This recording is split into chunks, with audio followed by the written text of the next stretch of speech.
Now, this is not just a spur of the moment thing. We've looked at a number of players, both in the Super League and the Championship, just to look at areas that we need to strengthen. I always felt that this year our outside backs was a priority. We looked at our full pack last year. We brought in a couple of players, and this year was always going to be in the point where you don't want to make mass changes across the team. That our outside backs, and we know it's an area that we need to strengthen. It's an area that we need to put more competition into, and at once, and especially when we lost Cameron Phelps, it just really highlighted how vulnerable we were in that area. So we were out looking for wingers, centres, any outside back really. We're looking at pace, we're looking at the ability to get better, somebody who's on the up and looking to keep improving, but has the quality to enhance our environment straight away. And Corey was one of a number of players that jumped out at us within the NRL, just through lines of communication, through contacts with myself in the NRL and in Australia, and obviously very fortunate with having Brett on board as well. Some of the contacts that he's got through the Dogs and also through the Dragons and other areas within the NRL. Just there was lots of good feedback came through on Corey. It was the fact that he was looking for a challenge.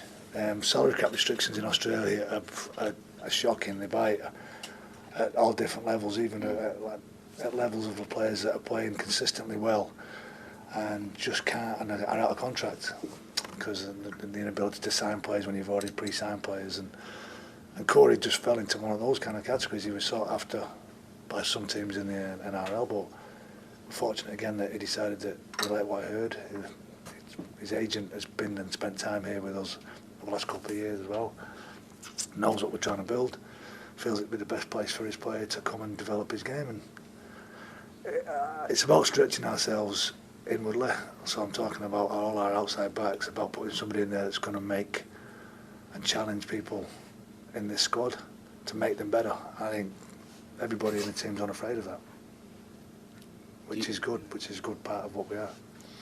Do you see him mainly on the wing? I see him. I see him as a winger. Yeah, I've signed him as, where I've seen him in the last couple of years and playing in the NRL, he's playing the wing. I've also seen footage of him playing at fullback in their second team, in the Canterbury second team. I also understood that he's played half-back a number of years through his development in the country rugby. And so he can play. That's what I really like about Corey, is he can play the game. He's a winger, and he's played winger at a very high level in grand finals. But he's a player. He understands the game, he understands situations, he can make decisions. And that's another area that we wanted to put into our team, lads that can actually make decisions and play the game. He knows where the line is, Dennis, doesn't he? And he's brave as well, isn't he? I've seen him a few times. Yeah, he's a very good player. He's a good player. Like I'm not bringing anybody in, and that's part of the due diligence that we go through. Sometimes we've made some mistakes. Everybody does along the way, and it's not been because we've not actually looked at the play. It's just that some things don't work. But we work our damnedest to make sure that if we're bringing somebody in, and he's got every opportunity to be the best player he can be and enhance this group of players as well. Like, you're looking at individuals and you're looking at the qualities, but it's about the team. It's always got to be about the team. It's got to be about how well it can make this team play. Your current wingers, are they still on board? Yeah. So presumably you're looking for, I guess, a bit more pressure on them. I want to create pressure. I think that's what you lack sometimes as well. It's like we've been through this year. It looks like we had cover for all areas, and then within 5 or 6 weeks we were struggling to put people on the field. That's what happens, and we've been through it with the fact that we're not having links in the second team and not having ability to play players. Sometimes it's really tough, but you still got to have enough quality to go out and win big games. And what Corey does, he puts pressure on people, but there's pressure on him as well. He's doesn't come here with a spot, and he knows that. And I get everybody want to tell him, I don't sign somebody and say you're guaranteed playing in the team. you're guaranteed a chance. And if you do the little things that we talk about and you work hard, then you'll get that opportunity. And if you're the best player in that position, then you'll play. And that's what Corey's been told. He comes over here and he backs himself. He thinks he's got that. But I want also our wingers here to back themselves. And we saw on the weekend both with Pat Harman not in the side, just to be recovering from some lower back problems and a bit of some niggles. I want Steph to understand his strengths and not playing the centre or playing the wing. He saw his strengths on the weekend. That faith in his own, or belief, in his own ability and pace was really evident on the weekend. And cause I don't see Paddy Flynn scored maybe a couple this year as well, but what Steph did from a kick-off, we're not seeing enough of this year from our outside backs, and that's what I want to see more of. It's your challenge will be keeping all these happy next year, won't it? I'll keep them on. If we're winning every week, everybody be happy. Especially the supporters and stuff. But you can't. You'd like to keep everybody happy, and it's like you don't treat everybody the same. You can't keep everybody happy. What we try and do is create a culture where people support each other here and know that what they've got to do. And what I try and do is that nothing is ever a surprise. They can say they didn't see it coming up, but deep down people know when they're not in the side, they know why. If they know why they're in the side, they know why. There's that kind of transparency in our review process and where we go. So it's like, I don't want them to be surprised about not being the team, but I also want them to understand the levels that we're trying to push this team to. And I'm not happy about not being competing for a semi-final spot this year. I think everybody in the team over there is not happy about not being at that top half of the table. And my job and the coaching staff's job is to keep improving this team. If that means recruiting, that means recruiting. Will you be running a reserve team in this competition next year? I'm not sure what the sanctions will be, and if we've got an ability to, then we will. Would it suit you, Dennis?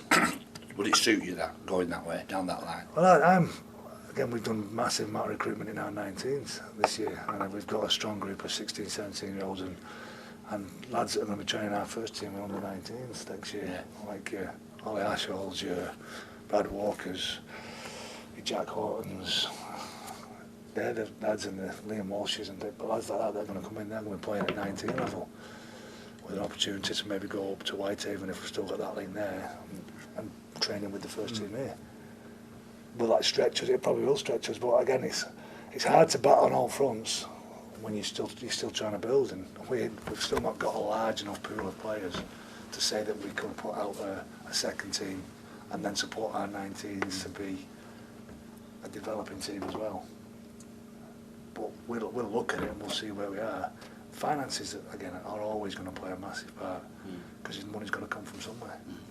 And when you're stretched already, that becomes the battle. Yeah.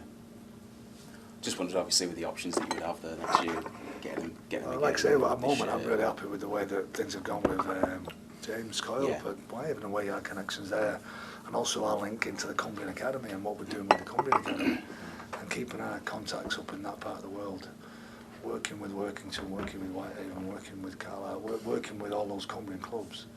We can support them in some way as well and develop their players through developing our players. Then that could be a link that we could end up enhancing that second division, that second team with.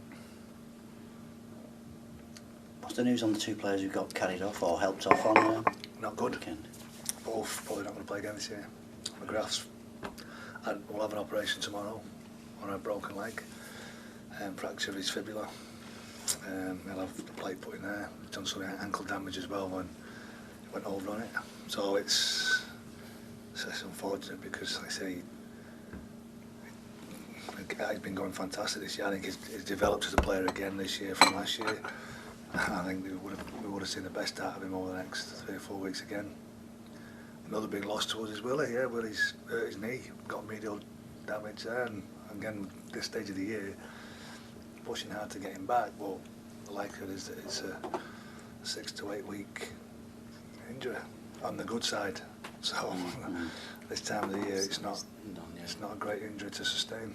So that's the nature of the game, isn't it? It's one of those things that we go through all the time. I think when you've looked at a lot of the Super League teams this year. It's the intensity and the way the game's played. A lot of teams have suffered.